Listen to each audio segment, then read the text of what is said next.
Welcome back to the deep dive. Today, we are strapping on our tactical gear and heading straight into the strategy lab. Yes, we are. We're going to be focusing entirely on the strategic art of market positioning and differentiation. A huge topic. It really is. And this isn't just about, polishing your product or having a catchy slogan. Not at all. It's about the sophisticated process of engineering an irresistible signal in what is, let's face it, a very noisy market. It's how you carve out a unique, valuable, and this is the most important part, defensible space. So customers know exactly why they need you. That's the mission. And our source material today gives us this incredibly comprehensive look at the foundation of brand strategy. It moves right from the beginning, from identifying your ideal customer. Segmentation. Right, segmentation, all the way through to the tactical execution of creating these memorable brand associations in their minds. So this deep dive is really designed to be your shortcut, a way to understand the complex mechanics that, really drive brand success. And we're going to be using some striking, sometimes surprising examples. Everything from luxury goods to basic household staples. And to set the stage for just how powerful this kind of thinking can be, we're going to start with a story that fundamentally redefined an entire category. Great. The rise of method products. It's just a perfect case study in disruption through clever positioning. It really is. Method, founded by these former high school friends, Eric Ryan and Adam Lowry. It's the quintessential example of creative, disciplined thinking applied to a truly established and, let's be honest, frankly, boring market. Okay, so let's unpack their starting point.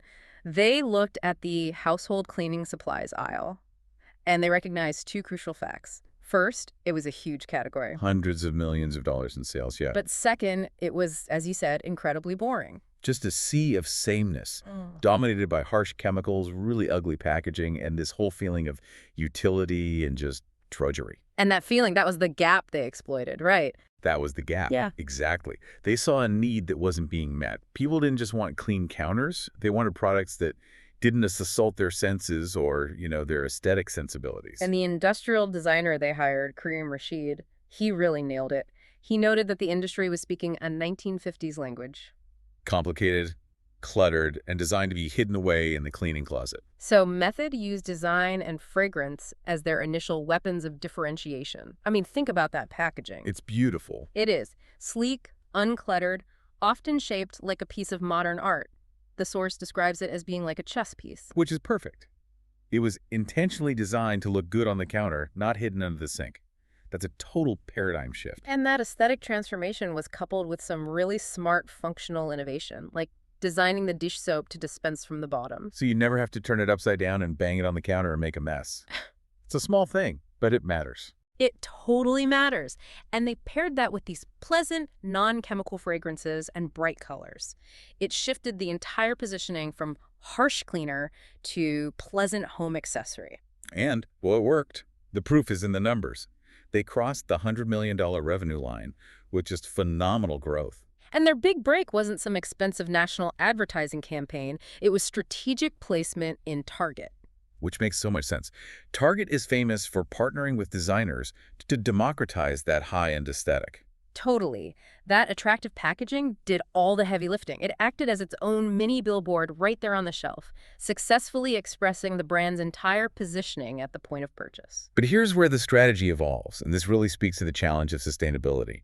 Initially, design was their POD, their point of difference. But sleek packaging is, well, it's pretty easy to copy. It's very easy to copy. And the sources note that the challenge for Method now is moving beyond just design to maintain that competitive edge. Exactly. Once that aesthetic advantage is eroded by copycats, you have to pivot the positioning to a deeper, more defensible benefit. And that's the pivot we're seeing now. Method is emphasizing its non-toxic, non-polluting, and biodegradable ingredients. Which taps right into the growing market interest in ethics and wellness. It gives them a new, much more profound point of differentiation. So Method teaches us that successful positioning requires this disciplined, creative thinking. But, and this is key, it's never static. You have to continuously innovate the benefit, to stay ahead of the inevitable copycats. That sets the stage beautifully for the theoretical blueprint. So if method success was engineered, let's talk about how we structure that engineering. Okay. Let's get into the foundational strategic framework that guides everything, because without it, you're really just throwing ideas at a wall and hoping something sticks. The underlying realization is actually pretty simple. No company can win if its products and services look and feel exactly like everyone else's. Positioning, at its core, is the act of designing an offering and an image to occupy a distinctive place in the mind of your target market. And the goal is always maximizing the long-term benefit for the firm. Always. And this is all built on that classic three-step framework that every marketer has to know, STP. Segmentation, targeting, and positioning. That's it. The segmentation defines the who you're serving, the targeting narrows that focus down, and then positioning, that final step, is the clarifying statement. It defines the brand's essence and its unique method of delivery. And this positioning has to strike a really crucial balance, doesn't it? It does. It needs what the source calls a foot in the present, meaning it has to be believable and achievable today. But it also needs a foot in the future. Exactly. It has to be aspirational enough to give the brand room to grow and improve, so you don't have to reposition entirely in 5 years. All of this rigorous thought, it culminates in the creation of a customer-focused value proposition. Yes, this is the succinct, compelling reason why your target market should choose your product over a substitute. And we have some brilliant, really distilled historical examples that show just how powerful a tight value proposition can be. Let's start with Purdue Chicken. They were targeting quality-conscious consumers. Okay. Their core benefit was tenderness, a clearly superior product, and they chose a moderate premium price. So the resulting value proposition is something like more tender golden chicken at a moderate premium price. It's so clear. It's perfectly clear. You know who they're for, what they promise, and the cost of that promise. Okay, so contrast that with Volvo's station wagon. A totally different play. They were targeting safety-conscious, upscale families. Their core benefit was absolute durability and safety, which was reflected in a 20% premium price point. So their proposition was something like the safest, most durable wagon in which your family can ride. The emotional connection to family safety is right there. It's explicit. It's the whole message. And for a convenience-focused play, you look at Domino's Pizza. Right. They targeted convenience-minded customers. The benefit was delivery speed and good quality, not gourmet quality. That's a key trade-off. They accepted a 15% premium for that speed. The result? A good hot pizza delivered promptly to your door at a moderate price. They are strategically settling for good quality to maximize that promptly delivered benefit. And that Domino's example is so important because it highlights the necessity of strategic trade-offs. You cannot maximize speed and gourmet quality at the same time. It's not possible. So positioning requires defining what you are not going to be in order to excel at what you are. That's it. Now, to even formulate those propositions, you first have to figure out who you're fighting against. This is what we call determining the competitive frame of reference. Which means identifying all the close substitutes. And this is where the trap of marketing myopia is so prevalent. If you define your competition too narrowly, focusing only on the obvious category rivals, you miss the actual threats. Like Coca-Cola only focusing on Pepsi. Exactly.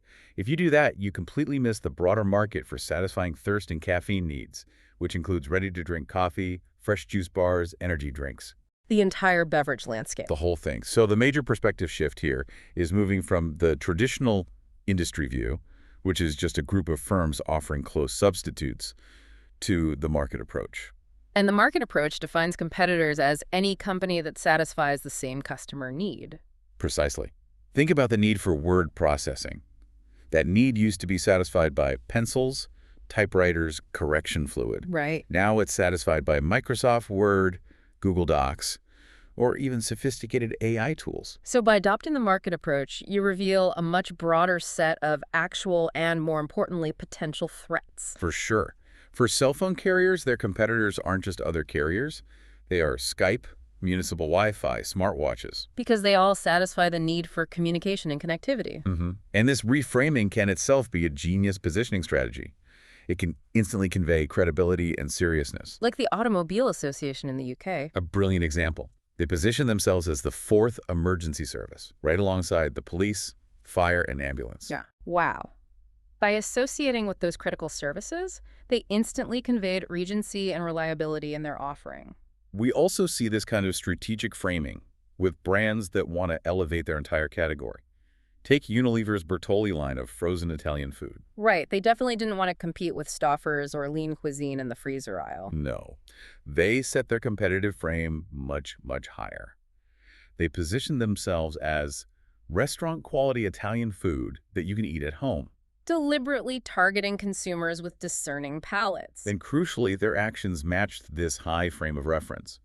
They treated the brand like a fine dining brand in their marketing. Where did they advertise? During high-profile, upscale television events like the Emmys and the Golden Globes. Which is a totally unconventional channel for a frozen food brand. Completely. But by competing with the idea of dining out, they successfully convinced customers that they were trading down in price, but not in quality. And that strategic positioning allowed them to maintain a steady 10% growth rate, even during economic recessions. Because they hit that sweet spot. High quality, great convenience, and a price that was moderate compared to the alternative, which was actually going out to a restaurant. It perfectly illustrates how defining your competitive frame is step one in making your product meaningful. So we frame the fight and we know who our customer is. Now we need the ammunition. Let's zero in on the two critical intertwined components every winning brand needs. Okay. The things that make you different and the things that make you legitimate. We are moving into the core mechanics of positioning, points of difference and points of parity. This is where we get really tactical about brand perception.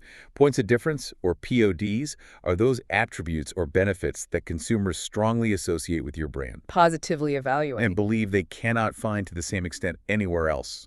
They are your unique selling proposition, but refined. And we see clear examples of successful PODs defining industry leaders. For Apple, it's design, ease of use, that premium ecosystem integration. For Nike, it's performance and innovative athletic technology. And Southwest Airlines captured value, reliability, and a fun, personable experience. But just having a great POD isn't enough. It has to meet three really rigorous criteria. The first is desirability to the consumer. Meaning the association has to be personally relevant. It has to matter. I love the example our sources give here about the Westin Stamford Hotel in Singapore. At one point, they advertised that it was the world's tallest hotel. Strategically, that's almost useless, right? Almost completely. Right. Why? Because being the world's tallest isn't a relevant benefit to most tourists or business travelers. It doesn't offer a compelling reason to stay there. Right. And beyond simple relevance, you need a compelling reason to believe. Yes. If Mountain Dew wants a POD on being energizing, they have to support that claim by noting the higher caffeine levels. And if Chanel No. 5 wants a POD on timeless elegance, They support it by citing its long association with haute couture and classic French design. You need these substantiators, patents, ingredients, history, to make the POD credible. okay, so the second criterion is deliverability by the company. You have to have the internal resources and commitment to actually maintain that association. Feasibly and positively, can you actually follow through on the promise? The ideal POD is preemptive, defensible, and hard to attack. And it's much easier for brands based on demonstrable large-scale performance, right? Like Visa's acceptance network. Exactly. Or ADM's agricultural supply chain. Yeah. It's much harder for fashion brands like Fendi or Prada, whose positions are based on the fickle nature of fashion and trends.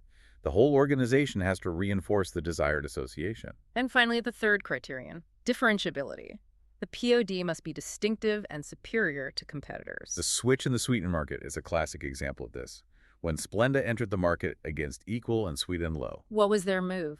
their differentiation was that it was derived from sugar, which made it feel superior and unique to the competition. It felt more authentic. That authenticity and superiority created a POD so powerful, it allowed them to quickly gain significant market share because it resolved a core consumer skepticism about artificial sweeteners. Okay, so now we have to talk about the flip side of this. Points of parity, or POPs.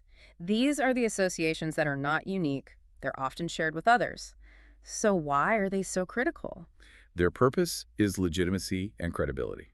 If the POD is the distinctive flair that wins the sale, the POPs are what the source calls the greens fees. The minimum entry requirements. That's it. If you claim to be the fastest, you still have to be reliable. If you claim to be the most innovative, you still have to be easy enough to use.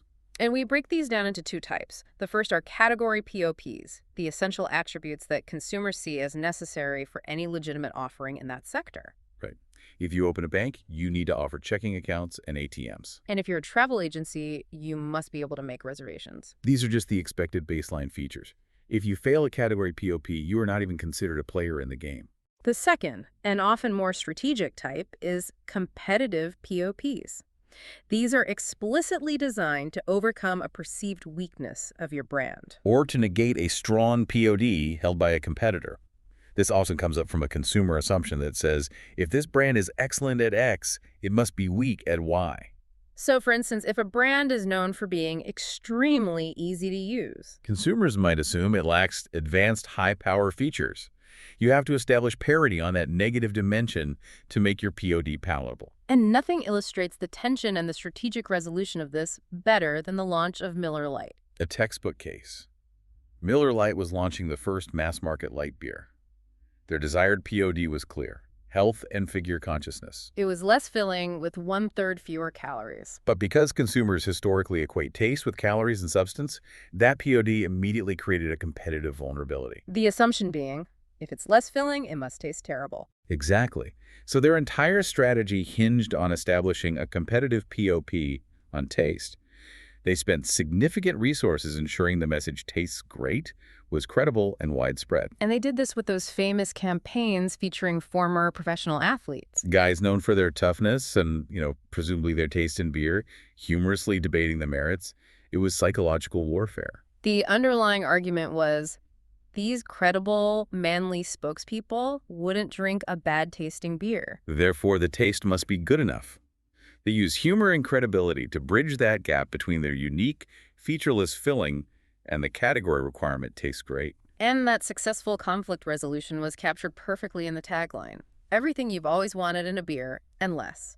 And what's so crucial for our listeners to absorb here is that achieving those POPs, just getting to good enough on taste, was often the key to the entire positioning, not just the POD itself. Because if the light beer had truly tasted bad, the lower calories would have been completely irrelevant. But because it achieved parity, or what we call the zone of tolerance on taste, consumers could then base their decision on the more favorable, unique factor, the lower calories. We saw the same strategic tug-of-war play out in financial services with the Visa versus American Express showdown. Oh yeah, classic battle of POPs and PODs. Visa's core POD was acceptance and convenience.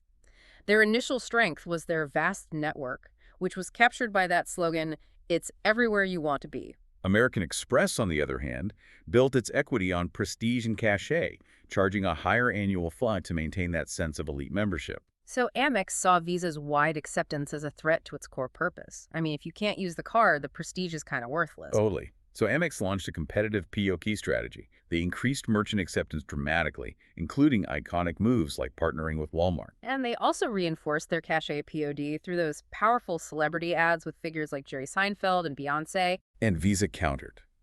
They launched their own competitive POP strategy to negate Amex's prestige.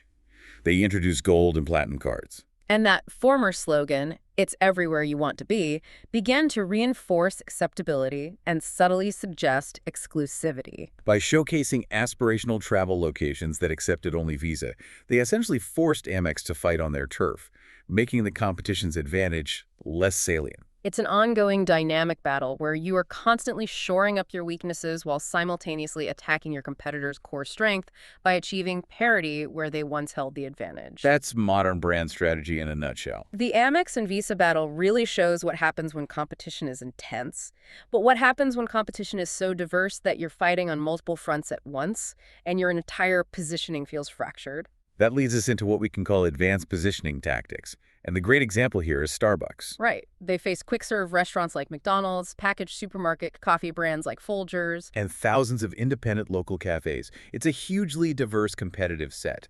That sounds overwhelming. If they try to appeal to the value customer, the gourmet customer, and the convenience customer all at once, they risk what's called lowest common denominator positioning. Which is usually totally ineffective because it lacks punch. It's bland.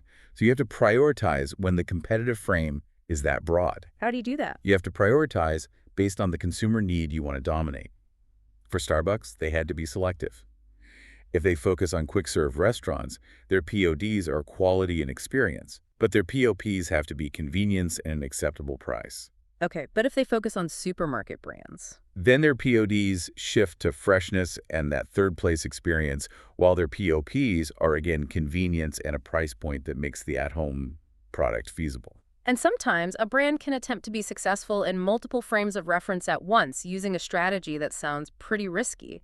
It's called straddle positioning. It's very powerful, but very risky. Straddle positioning attempts to bridge two distinct frames of reference, with one category's POP becoming the other category's POD, and vice versa.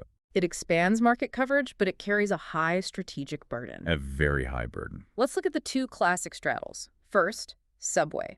Positioned as offering healthy, good-tasting sandwiches. So when competing against quick-serve heavyweights like McDonald's, Subway has a clear POD on health and a POP on acceptable taste and speed. Okay.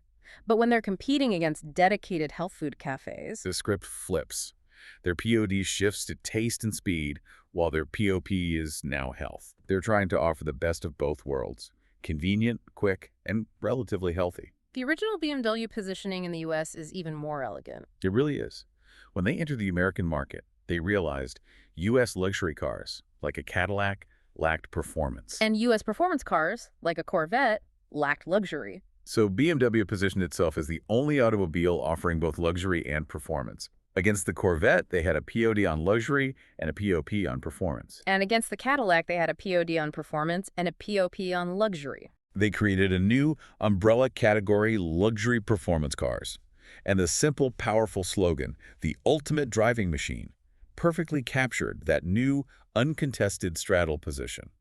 The immense burden, though, is that the brand has to be completely credible in both categories. Completely. If the POPs and PODs aren't highly credible, the brand risks being viewed as a legitimate player in neither.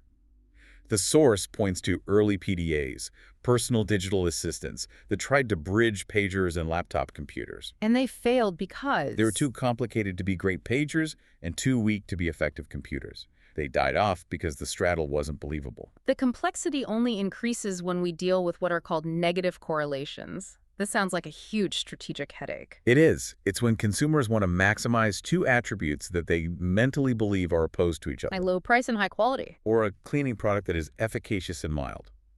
Or food that has great taste and is low in calories. So if the consumer believes those two attributes are fundamentally opposed, your positioning is immediately met with skepticism. They're thinking, how can it be both? You essentially have to break the consumer's deeply held belief about that trade-off. And what are the two primary ways the source suggests resolving that conflict? One is through a technological leap, or simply invention. Gore-Tex fabric is the perfect example. Historically, consumers believed clothing could be waterproof or breathable, but not both. Right, you had to choose one. Gore-Tex used new technology to resolve that conflict, allowing them to simultaneously maximize both desirable attributes. Okay, so that's the tech solution. What's the other way? To change consumer perception entirely through communication, Royal Philips, the electronics giant, launched its Sense and Simplicity campaign. I remember that. They realized that consumers loved technology but felt overwhelmed by the complexity of modern gadgets. So the campaign reframed the correlation. Instead of advanced technology conflicting with simplicity. Philips showed that simplicity enhanced the advanced features, making them more usable and desirable. They resolved the perceived tension without fundamentally changing the laws of physics, only the way consumers interpreted the benefit. This brings us to a final, crucial tool that wraps all this complexity together and directs the company internally. The brand mantra. The heart and soul of the brand distilled into a short 3 to 5 word phrase. And crucially, this is not the external slogan, right? This is an internal guiding star. Exactly. Its primary purpose is to ensure that every single employee and marketing partner understands what the brand fundamentally represents to the consumer. It acts as a mental filter to screen out brand inappropriate activities. A good brand mantra has to meet 3 criteria. Communicate, define the category and uniqueness. Simplify, be memorable, short and vivid. And inspire. It has to be personally meaningful to employees. Look at Nike. Their internal mantra was authentic athletic performance. And that mantra guided their massive expansion. It did. When they decided to move from running shoes into athletic apparel, they had to ensure the products were innovative enough to genuinely benefit top athletes. It prevented them from just slapping their logo on casual, non-performance shoes, ensuring the brand always stayed tethered to authenticity. And Disney used its mantra to literally save its brand integrity. Their mantra, fun family entertainment. That mantra was adopted in response to a crisis in the late 1980s. They realized their core characters, Mickey, Donald, were being overexposed through these low-quality licensing deals. Which was causing consumer backlash. A big backlash. The mantra served as a hard screen, leading the company to reject some financially appealing opportunities that just didn't reinforce that core value. The power of the mantra is that no competitor should be able to singularly excel on all the dimensions captured by it. We've established the strategy, the essence, and the internal filter. Now let's talk about implementation and where the rubber meets the road. Section 4, focusing on actionable differentiation and truly unique market creation through what are called blue oceans. The key starting point here is distinguishing between a competitive advantage and a customer advantage. A competitive advantage is something the company does better than rivals, say, superior operational efficiency. Okay, but that only matters if it translates into a customer advantage, right? Something the customer actually values, like lower price, faster delivery, or superior service. Exactly. So if your technology is better, but it doesn't result in a tangible, valued benefit for the person buying the product, that advantage is strategically worthless. And competitive advantages are rarely sustainable, are they? At best, they are leverageable. They have to be used as a springboard. A company has to continuously invent new advantages that deliver high customer value. The moment you stop innovating the customer benefit, your competitors will close the gap. Progressive Insurance is a stellar example of this. They leveraged an early competitive advantage technology into a sustained, powerful customer advantage. Absolutely. Progressive was one of the first auto insurers to embrace selling direct online in the mid-1990s. That was the competitive advantage, early tech adoption. So what was the unique customer advantage they created? It was groundbreaking. They didn't just provide free online quotes for their own policies. They provided quotes from up to 3 competitors as well. Wait, they gave their customers quotes from the competition. That sounds like giving away the farm. What was the strategic brilliance behind that incredible transparency? It reinforced their low-price POD by demonstrating to the consumer in real time that Progressive was either the lowest or highly competitive. It built immense trust. Because what insurance company would volunteer competitor pricing unless they were confident in their own rates? Exactly. And they doubled down on service to reinforce that commitment. They developed services like having 12,000 claims adjusters who cut checks right on the spot. And the accident concierge service. Yes, which handles all aspects of the claim and repair process for the customer. This combination of transparency, speed, and superior service propelled them from the 48th largest insurer in 1980 to the 3rd largest by 2006. They won by making the claims process a customer advantage, not a customer hassle. That's it. And beyond product features and even the internal processes we just discussed, firms can differentiate on 4 crucial non-product factors, which are often harder for competitors to copy quickly. Because they're embedded in culture or infrastructure. Precisely. First, we have employee differentiation. This relies on better trained, more committed employees. Think of the consistently lauded service of Singapore Airlines flight attendants. Or the highly regarded specialized sales forces of companies like GE or Pfizer. This is a difficult long-term asset to replicate. Second, channel differentiation. This is all about how and where you distribute the product. Yum's Pet Food is a great example. How so? They chose to sell their premium food exclusively through specialized channels, veterinarians and breeders, rather than using mass-market supermarkets. Which gave them a more effective, specialized distribution channel and reinforced the premium, almost medical nature of the food. The third is image differentiation. This involves crafting powerful, compelling images that appeal to deep social or psychological needs. The Marlboro macho cowboy image has to be the gold standard for this. Globally, it projects freedom, toughness, independence. Even physical space can differentiate, like the massive, striking atrium lobbies of Hyatt Regency hotels, which convey luxury and openness. And fourth, services differentiation. Designing a better and faster delivery system. The sources suggest this breaks down into 3 sub-levels: reliability, which is on-time delivery; resilience, how well they handle emergencies or recalls; and innovativeness, creating better information systems, or tracking tech. Now, all of these are strategies for competing within existing markets, but what if you don't want to compete at all? That brings us to blue ocean thinking, or high growth through value innovation. We often hear the term red ocean applied to this bloody head-to-head competition based on incremental improvement. Everyone fighting over the same shrinking pool of customers. The blue ocean, conversely, is about finding unoccupied market positions. It means creating products or services with no direct competitors, creating a new market through value innovation. And this principle requires affecting two things positively: the cost structure and the value proposition. That sounds like achieving the ultimate straddle position, maximizing two previously conflicting attributes, low cost and high perceived value. How do you pull that off without sinking the business? By strategically deciding what to eliminate and what to enhance. The method hinges on the systematic reduction or elimination of traditional high-cost factors, while simultaneously introducing new factors that the industry never offered before. Let's look at the Cannepolis Megaplex in Belgium. The traditional cinema industry was struggling, but they thrived. So what did they eliminate or reduce, and what did they create or raise? They eliminated the hassles and reduced operational costs through economies of scale. They offered ample, safe, free parking, a huge reduction in friction for the customer. At the same time, they significantly raised the value proposition by introducing things the industry wasn't: massive screens, state-of-the-art sound systems, and roomy, comfortable seats. So they created a premium cinematic experience at a competitive price. And the classic Cirque du Soleil example takes this to an extreme. They eliminated the most costly elements of the traditional circus. Like the expensive star performers and the animal acts. And they reduced the number of separate ring performances.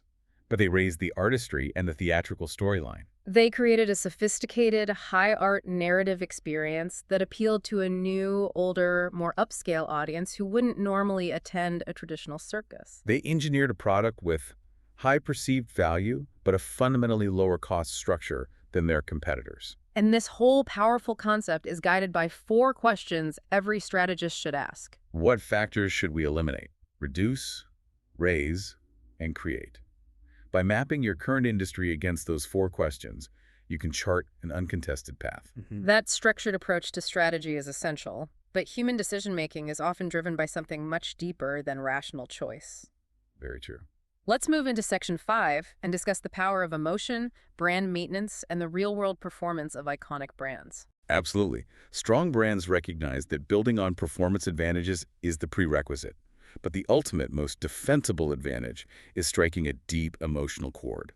Brands seen as authentic and genuine, like Hershey's or Guinness, can evoke powerful trust and loyalty. And that leads to long-term profitability. Saatchi & Saatchi CEO Kevin Roberts advanced this concept, arguing that brands should strive to become love marks. Which command both respect from performance and love from emotion. Love marks are achieved through 3 factors. First, mystery, which involves weaving stories, dreams, metaphors, and symbols into the brand narrative. Second, sensuality. Which engages all 5 senses with new textures, compelling visuals, unique music. And third, intimacy, which means empathy, commitment, and close connections with the customer base. But does this emotional connection actually have a financial payoff? Or is it just a kind of feel-good marketing concept? Oh, the sources show a clear financial payoff. The UK mobile operator O2 was rebranded based on an emotional campaign centered on freedom and enablement. And what happened? This emotional positioning led to soaring customer loyalty and a massive increase in average revenue per user, resulting in the company's eventual acquisition for 3 times its IPO price. Emotion drives retention, and retention drives valuation. So to monitor this competitive health, especially the emotional connection, the sources emphasize tracking 3 variables that predict future success beyond simple sales figures. We call them the 3 shares. First, share of market, which is your current sales percentage. Second, share of mind, the first company named when thinking of the industry. Top-of-mind awareness. Right. And third, share of heart. This is the company the customer prefers to buy from or feels loyal to. And the insight here is profound. Companies that make steady gains in mind share and heart share will inevitably make gains in market share and profitability. You win the emotional battle first, and the financial results follow as a lagging indicator. This focus on agility and emotional connection is particularly relevant when we're discussing small business positioning. Since they face resource limitations, focus and consistency are paramount.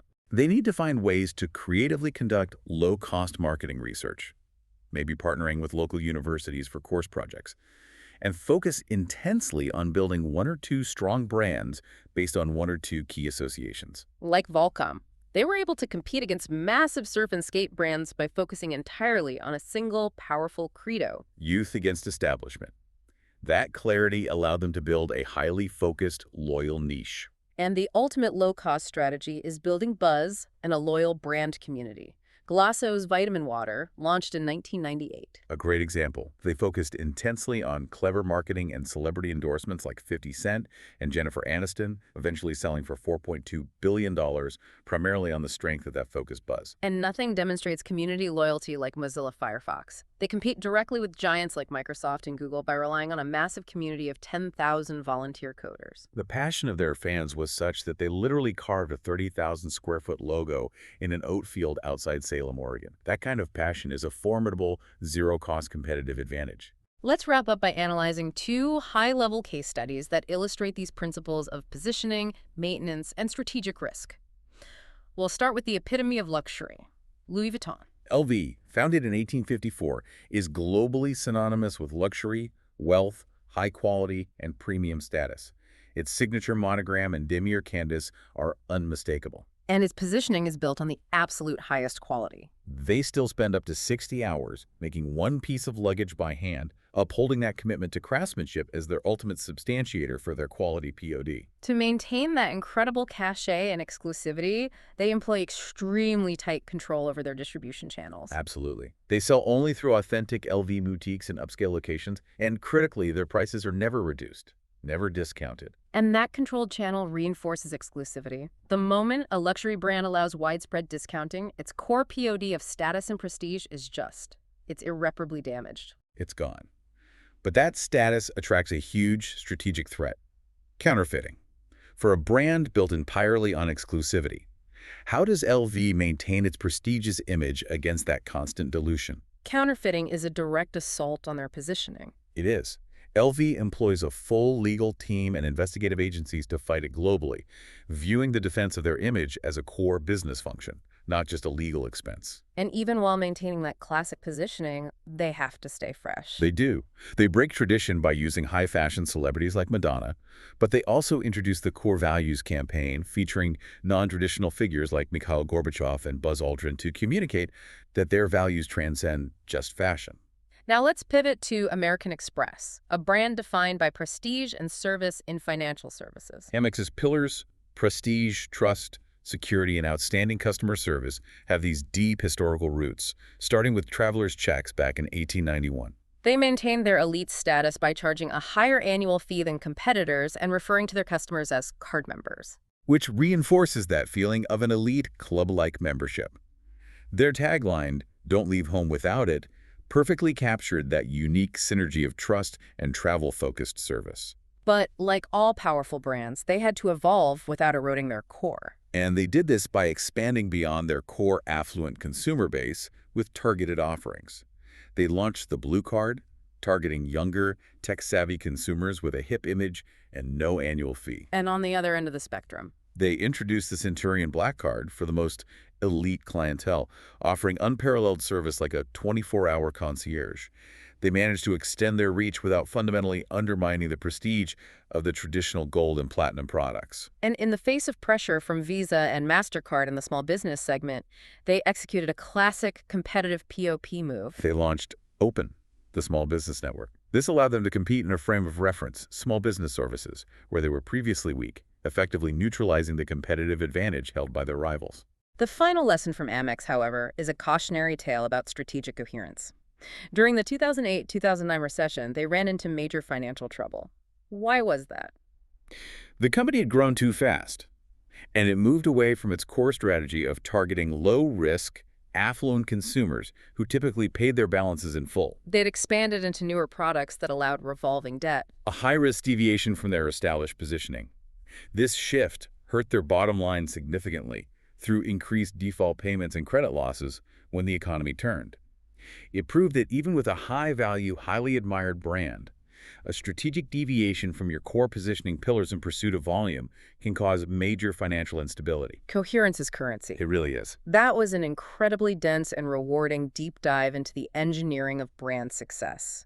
We've covered everything from the foundational STP framework and the necessity of defining your competitive frame correctly, Right through to managing complexity and the massive financial reward of emotional loyalty. We reviewed the essential concepts of PODs and POPs, emphasizing that achieving legitimacy through parity is often more crucial than achieving difference. Because without the POPs, your PODs are unbelievable. And we saw the vital strategic power of a brand mantra in ensuring organizational alignment and guiding every single decision. And the critical strategic lesson we took away is that competitive advantage, whether it's early technology or superior manufacturing, is only truly powerful if it translates into a demonstrable customer advantage. Like transparent pricing or faster service, as we saw with Progressive, true brand strength relies on making steady gains not just in share of market, but in those emotional metrics, share of mind, and most importantly, share of heart. That is the ultimate predictive metric of long-term profitability and endurance. For sure. So we leave you with this final provocative thought for the road, building on the concepts of straddle positioning and negative correlations. We saw how Gore-Tex resolved the conflict between breathable and waterproof. For your own field, think about two attributes that your customers desperately want but currently believe they cannot have simultaneously. What negative correlation like speed versus thoroughness, or accessibility versus exclusivity, or maybe customization versus simplicity could you resolve using a technological or an experiential advancement? Because resolving that specific perceived conflict is the definition of value innovation. That is the new, uncontested straddle position, the blue ocean waiting to be charted in your market. Until next time, keep digging.